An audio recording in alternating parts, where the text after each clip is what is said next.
Hello everyone. So ಬೆಳಗ್ಗೆನೇ ತಿಂಡಿಗೆ ಅಂತ ಅಂದ್ಬಿಟ್ಟು ಚಪಾತಿ ಮಾಡ್ಕೊಳ್ತಾ ಇದ್ದೆ. ಸೊ ಯಾರ್ಯಾರೆಲ್ಲ ಸಬ್ಸ್ಕ್ರೈಬ್ ಮಾಡ್ದಿರ ನೋಡ್ತಿದ್ರೆ ಸಬ್ಸ್ಕ್ರೈಬ್ ಮಾಡ್ಕೊಳ್ಳಿ ಮತ್ತು ಫಾಲೋ ಮಾಡ್ಕೊಳ್ಳಿ ಇನ್ಸ್ಟಾಗ್ರಾಮ್ ಪೇಜ್ನ.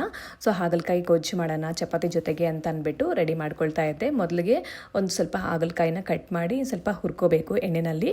ಸೊ ಬೇಯಿಸೋದಕ್ಕಿಂತ ಈ ಥರ ಮಾಡಿದ್ರೆ ತುಂಬಾ ಒಳ್ಳೆಯದು, ಚೆನ್ನಾಗಿ ಬರುತ್ತೆ ಮತ್ತು ನಿಮ್ಗೆ ಅಷ್ಟೊಂದು ಕಹಿ ಏನಂತ ಏನೂ ಅನಿಸೋದಿಲ್ಲ. ತುಂಬಾ ಚೆನ್ನಾಗಿರುತ್ತೆ, ಟೇಸ್ಟಿಯಾಗಿರುತ್ತೆ ಮತ್ತು ಈಸಿ ಕೂಡ ಅಷ್ಟೇ. ತುಂಬ ಸುಲಭವಾಗಿ ಮಾಡ್ಕೊಳ್ಬೋದು ಹಾಗಲಕಾಯಿ ಗೊಜ್ಜನ್ನ. ಮಕ್ಕಳಿಗೂ ಸಹ ಇಷ್ಟಪಟ್ಟು ತಿಂತಾರೆ ಈ ಥರ ಮಾಡೋದ್ರಿಂದ. ಸೊ ಇದನ್ನು ಫ್ರೈ ಮಾಡಿಕೊಂಡು ತೆಗೆದಿಟ್ಕೊಂಡು ಒಗ್ಗರಣೆಗೆ ಸ್ವಲ್ಪ ಎಣ್ಣೆ ಹಾಕಿ ಸಾಸಿವೆ ಮತ್ತು ಒಗ್ಗರಣೆಗೆ ಈರುಳ್ಳಿ ಎಲ್ಲ ಹಾಕಿಬಿಟ್ಟು ಸ್ವಲ್ಪ ಚೆನ್ನಾಗಿ ಫ್ರೈ ಆದಮೇಲೆ ಹಾಗಲಕಾಯಿನೂ ಸಹ ಇದ್ರ ಜೊತೆ ಹಾಕಿ ಇನ್ನೊಂದು ಸರಿ ಫ್ರೈ ಮಾಡಿಕೊಂಡು ಒಂದು 3-4 ಟೊಮೊಟೊ ಮತ್ತು ಹುಳಿ ಜಾಸ್ತಿ ಹಾಕಬೇಕಾಗತ್ತೆ.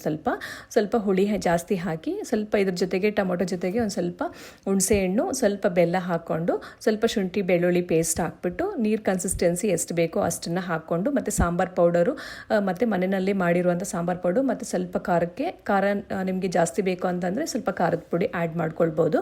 ಸೊ ಆ್ಯಡ್ ಮಾಡಿಕೊಂಡು ಇದು ಗೊಜ್ಜು ಥರ ಫ್ರೈ ಮಾಡಿಕೊಂಡು ಸ್ವಲ್ಪ ನೀರು ಹಾಕ್ಕೊಂಡು ಕನ್ಸಿಸ್ಟೆನ್ಸಿ ನೋಡ್ಕೊಂಡು ಹಾಕ್ಕೊಂಡ್ರೆ ಹಾಗಲಕಾಯಿ ಗೊಜ್ಜು ರೆಡಿ ಆಗುತ್ತೆ.